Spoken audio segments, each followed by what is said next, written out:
शांती काय झाली यांनी रडू नको बाळा मी मुंबईला जाते रडू नको बाळा मी मुंबईला जाते मुंबईला जाते आरक्षण घेऊन येते मुंबईला जाते आरक्षण घेऊन येते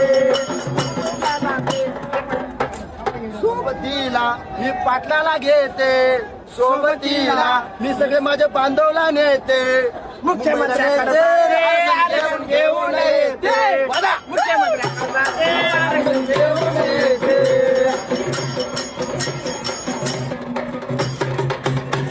आपल्या चांगले त्या मुख्यमंत्र्याला सांगा बाई काय सांगा आरक्षण देत नसतं माझ्या भाड्या